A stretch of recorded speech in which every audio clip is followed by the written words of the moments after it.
If you don't really know what you're being scored on, are you ever really going to know why you didn't win or what to improve on?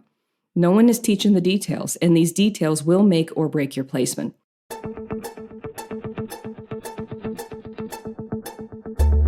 Is bodybuilding about selfies, steroids, magazines, and muscles? How do I become a successful pro bodybuilder or fitness competitor? Where do I even start if I'm new? And the biggest question of all, what are the judges looking for anyway?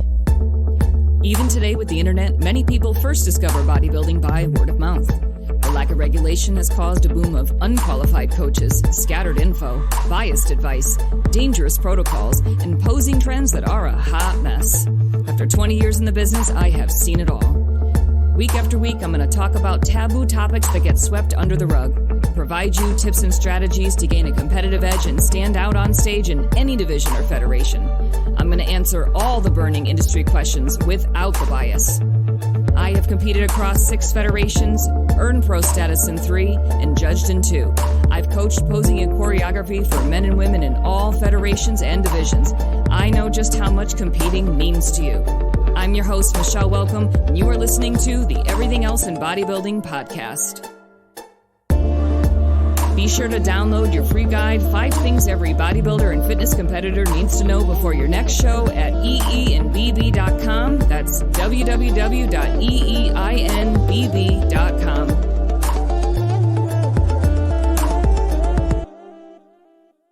Bodybuilding is a subjective sport where you prepare months, even years for a show, only to have minutes of time to be evaluated by a judging panel full of opinions, deciding how well you compared to the people on stage. Can you spot how many unpredictable layers there are to this statement? Let's break them down and then ask ourselves again why you didn't win your show. Starting with the word subjective, which means based on personal taste, influence, or opinions. Next, the concept of only having minutes of time to captivate the judges. Followed by the word opinions, meaning more than one opinion. And lastly, the idea of being compared to others. So in essence, you have to impress more than one person that each comes from different walks of life, backgrounds, experiences, and experience levels, no matter if you are having a good or a bad day, and you have no control over who you are standing up on stage next to and what they look like. Do you see how difficult judging really is and how little you have control over what happens that day? Let's add some more layers. I've judged and head judged for multiple federations, and as a panel judge, I'm one of the group of people that is scoring the competitors on stage. In more traditional bodybuilding shows, when tallying up the scores, the highest and the lowest scores get dropped from the group of judges to remove the outliers. So think about that. It is built into the scoring system an expectation that there will be outliers. No matter the experience level of all on the panel, there are still differing opinions. The goal of the scoring is to find the most consistent opinion among the group. And this will change depending on who is judging, the region you live in, and how well the judge knows the criteria being scored. Next, let's talk about the influence of the head judge. When I am a head judge, I'm not scoring competitors. My job is to position the competitors on stage in a way that tells a story to the judging panel. I move people around on stage and position those who I believe are top 5 next to each other in the center of the stage. I move people to compare body types. I cue all the competitors through all their mandatory poses, which of course depends on the division. It is then up to the panel of judges to score the competitors based on their own opinions. There have been times where I've sat through the awards portion of the show and seen people win their division who I did not have as the winner, in my opinion. Very rarely are decisions unanimous in the open categories. Open categories include all ages, height, and weight. Some divisions do segregate weight, like bodybuilding, for example. Some divisions like Bikini, Figure, and Men's Physique segregate by height on the amateur stage when there are a lot of competitors. But then, once you're a pro, you can be 4'11" standing next to a 6-foot competitor. A pro is a pro. Some pro federations do have weight limits and height limits for pro categories like the 212 division for the NPC IFBB or even the classic physique division as well. But not with the IFBB open bodybuilding division. It's open. So you can be 5'10 and 300 pounds standing next to a 5'2", 250-pound person. To win the coveted prize, the Ultimate Championship title, it's the best competing against the best. And why someone would pick the 300-pound person over the 250-pound person isn't so simple as saying, well, bigger the better. The bodybuilding category isn't just about size. Two other pieces of judging criteria are symmetry and conditioning. So you can have big muscles, but can't look like the Michelin Man and win. You have to be lean enough to show all the shapes and lines of your muscles. But even having size and conditioning won't make you a slam dunk winner. You need balance among the muscles from top to bottom and from one side to the other. So again, using the men's open bodybuilding division as an example, what if someone is super shredded, but not the biggest guy on stage? And let's just say this person is standing next to someone that has a lot of muscle mass, beautiful shape and symmetry, but he comes in soft, meaning he isn't lean enough to show the definition of the muscles like the guy who showed up shredded, where you can see every line and every detail. Who would you choose as the winner? If you're a judge listening, you're probably answering me in your head saying, it depends. Because judging is not cut and dry. We need to take things a step further and start breaking apart the physiques from top to bottom, side to side, then also scoring the bodybuilding muscularity poses themselves. You can be overall big, but you can have lagging body parts, and the smaller guy might edge you out because bringing in a better overall package. He brought in a better overall package. And by better, remember, that isn't simple. So for example, big guy, 300-pound guy, can absolutely dominate in his rear lat spread pose.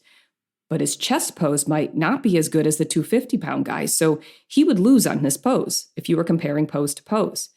These small details become even more important the higher the level you compete on, which you will hear me say like a broken record. You need to know how to pose your body for your body. As the stakes get higher, your posing will make or break your placement. You might get away with it on smaller stages where bad posing can sadly be the norm, but not for long. If you start climbing the ranks or you compete in federations where there is an incredible amount of competition on the amateur stage, never mind the pro stage, these things are going to matter so much more.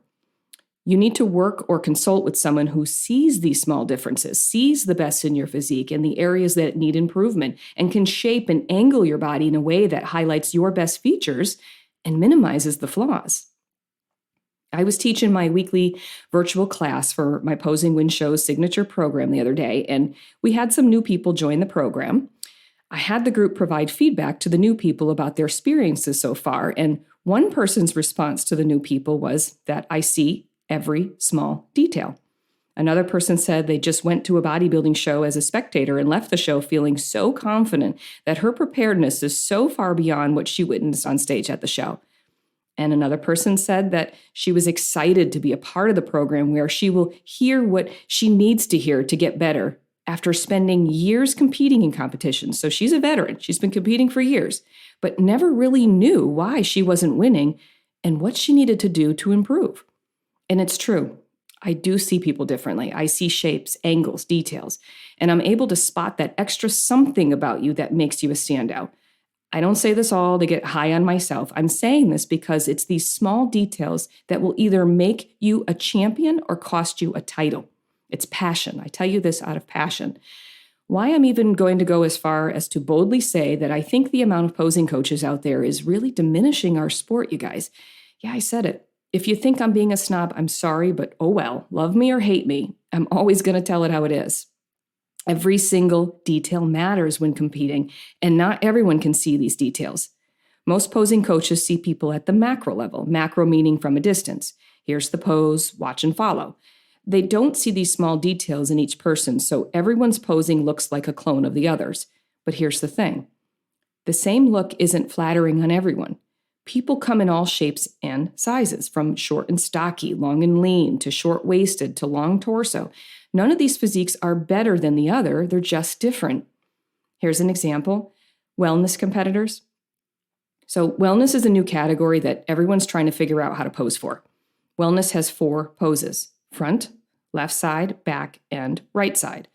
I'm seeing this particular move where a majority of people are bending over when they turn to the side before standing upright in their side pose. They are sliding their hands down their leg, sticking their butt out, and then standing up.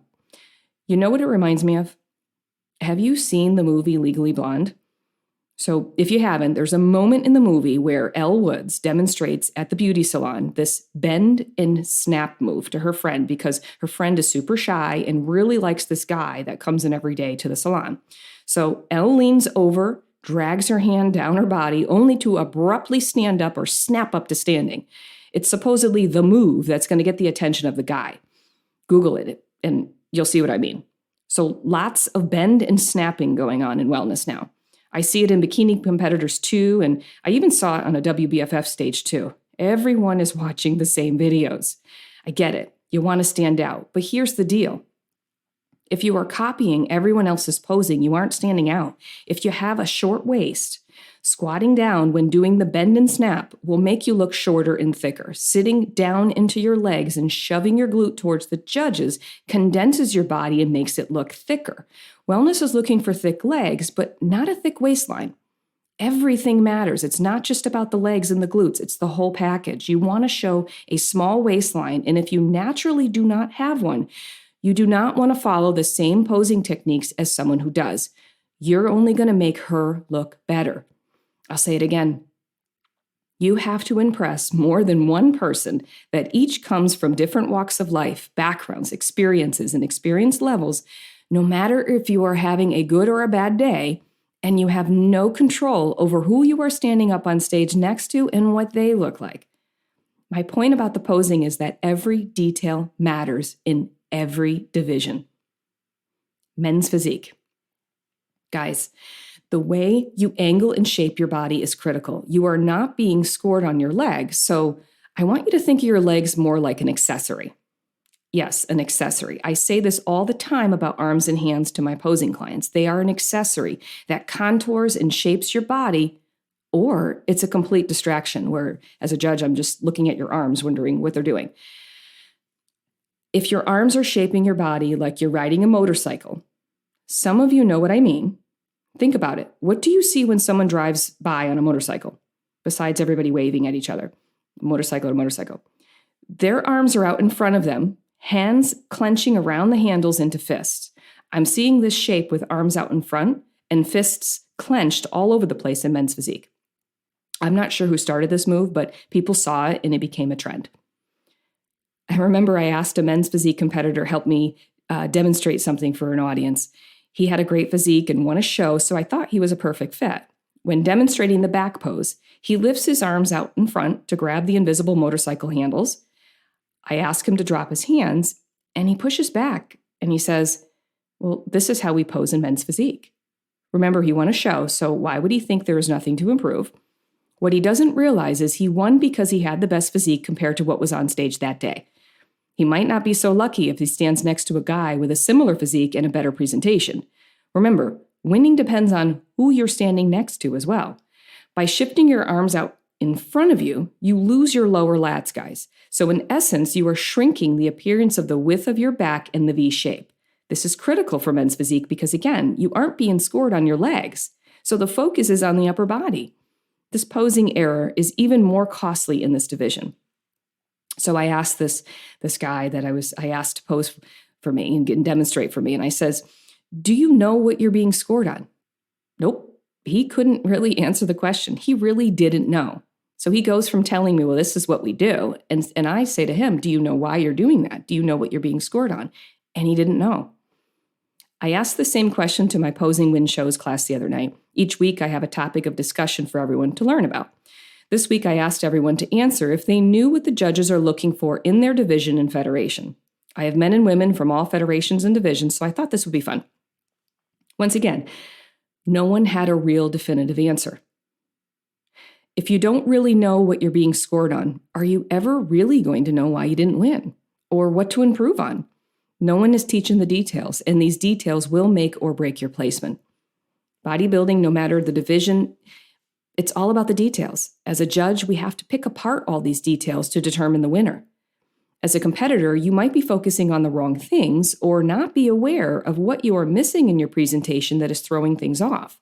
And it's not just posing I'm talking about when I say presentation, too. Presentation includes your total package, including the amount of muscle you have and the level of conditioning or leanness you bring. It all matters. You will hear many say to get feedback from the judges after the show. Feedback can be critical, but you need to consider your source. Even on the last episode of the podcast, if you haven't listened, be sure to do so. In the last episode, Dr. Escalante said that one of the biggest flaws in peak week is that you just weren't lean enough. Many people will try to do last-minute adjustments and take diuretics to look leaner when in actuality, you were just not lean enough. So no amount of diuretics will come to the rescue. And it doesn't help that there are judges who are unable to make that distinction. It's not their fault, but they just don't know. Or like Dr. Escalante said, judges might not be, they might be sugarcoating their feedback. They may not want to make you feel bad when you just worked months to get to the show, only to not show up lean enough. I'm not sure if that's the case or if literally they just don't know what they're seeing, that it's just too much body fat, not water. But sometimes the judge's feedback isn't good. They might not have the experience yet to know the difference between holding water and not coming in lean enough. And here's a big one. They might see that your presentation on stage is off, but they might not know why or what to say to you to make it better. So they might say a blanket answer like, get better at posing. And you might not know any better, so you don't realize that not all posing coaches are the same. Not all have the same eye and attention to detail. So you might end up on stage being that girl doing the bend and snap or that guy riding the motorcycle. Every detail matters. Judging for categories like bikini and wellness is even more subjective than all the other categories. I think it's actually quite difficult to win a bikini competition. In bikini, no matter what division, from NPC to OCB to WBFF, the amount of muscle and level of conditioning is less than the rest of the categories. That's the constant. The standards of what constitutes an acceptable amount of muscle is different between the federations. But what is not different is that the level of muscularity and conditioning for the bikini division will always be less than the other divisions, no matter the federation. With the bikini division, the judges are looking for a foundation of muscle, a tight waist, enough conditioning to show shape, but not excessive leanness or striations, and a great overall presentation. What's great presentation? What's a foundation of muscle that isn't too much? What's enough conditioning without being too lean? It really depends on who you're standing next to on stage. And it depends on who is judging, too. If the panel of judges have bodybuilding backgrounds, think about it, the opinions on amount of muscle and level of conditioning, it might be different than a panel of judges with no strong history of bodybuilding, or even men versus women judges. What the men think is acceptable for amount of muscle on a woman might be different than the women on the panel. I see some federations choose physiques where it's the leaner, the better. And others go for the softer, the better, like more of a beach bikini look. And again, it depends on who shows up. Bikini isn't an easy category to nail, which leads me to judging for other federations where the scoring is not the same as more traditional bodybuilding federations. Two that come to mind are the WBFF and Fitness Universe pageant. I've judged and head judged for traditional bodybuilding federations, and I've also judged for the WBFF, which is more like fitness meets fashion meets photo shoot modeling. And I can tell you from experience that you are not being judged anything like other federations, like the NPC, OCB, and WNBF, for example. In the WBFF, you will never see someone win the bikini division and win the fitness model division. In comparison, I was just at the NPC Nationals last year and saw the winner of the figure category win the physique category too. I've also had posing clients of my own show up to a WNBF show and win figure and fit body, which, by the way, fit body is their version of physique. This is an important distinction. If you are someone who is accustomed to crossing over divisions and you show up to a WBFF show and think you might clean house and win all the divisions at the show, you will be very disappointed. WBFF fiercely protects the look of their category and will show a clear line between winners of categories, no matter who shows up. But here's the deal with the WBFF. You might win a pro card at a local show in the figure category or a men's muscle model category, which are the most muscular divisions in that federation.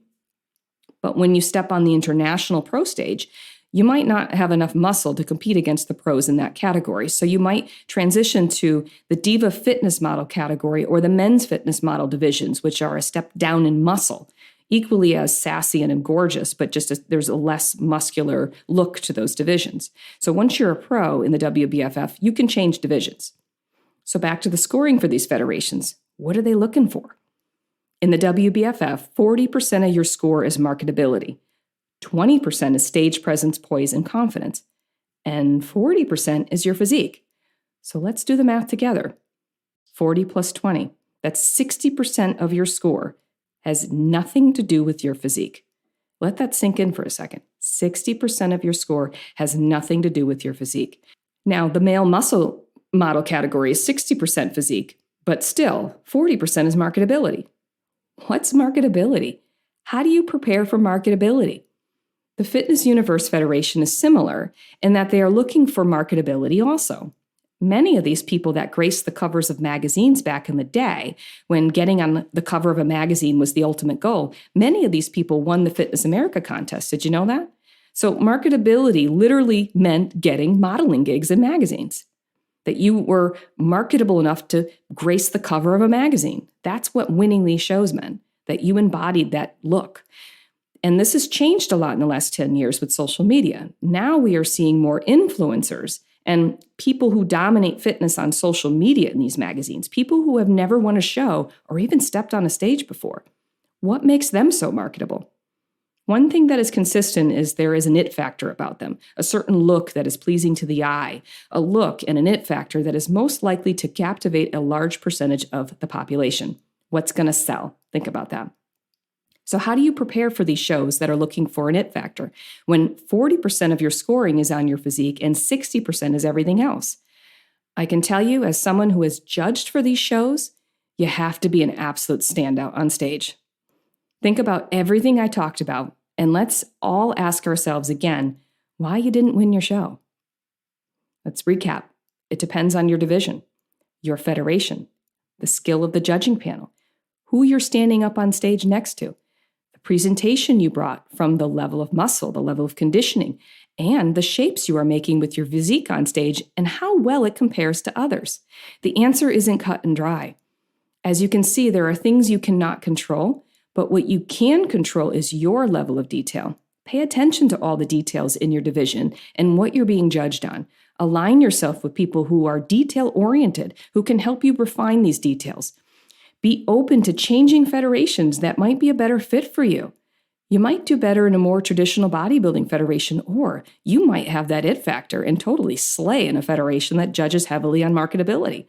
Try competing in different regions, different federations, and in front of different judging panels. And most importantly, bring your absolute best physique to life and give it all you got on stage. And I'm even going to say maybe even more important, remember, it's you against you. There has to be more driving you than just the trophy. All bodybuilders, no matter if you are a men's open heavyweight or a women's bikini competitor, everyone wants to win. Your physique is your trophy. Your confidence is your trophy. Your physique transformation is your trophy. Your transformation from nervous Ned or nervous Nelly to a crowd-loving superstar on stage is your trophy. Your ability to do something extraordinary is your trophy. All right, guys, I hope you took away a lot from this episode on scoring for competitions and won't be that guy that throws his medal across the stage because he didn't win his show. Yes, that happened. Don't be that guy. Don't be that girl. Details determine destinies. Thanks, guys, for tuning in. Be sure to tell the podcast people that this episode is noteworthy and leave a review on iTunes or share the show in groups on social media to spread the word. In the meantime, if you want someone to help you with the details, like what federations or divisions are a good fit for you, things you specifically need to work on that are holding you back from winning, and someone to put all the pieces together that will help make you look like a champion for whatever federation or division you want to compete in, come join my signature Posing Win Shows program. When you're in, you are in for all of your shows. I've got men across all divisions and federations and women preparing for shows in as soon as a few weeks to over a year away. Go to posingwinshows.com to learn how the program solves 3 big problems holding you back from winning, and then schedule a Zoom call with me to get started. All right, I'll see you guys on the next episode. Ever wonder if you are posing correctly for your division? Learn to Pose is dedicated to taking out the guesswork on how to pose for all categories in bodybuilding. Learn 5 ways you can improve your posing skills in 5 minutes guaranteed at www.learntopose.com. There are free posing tutorials available for the bikini, figure, and men's physique categories, and more on the way for other divisions in bodybuilding. It's free, so go access your free posing tutorial for bikini, figure, or men's physique at learntopose.com.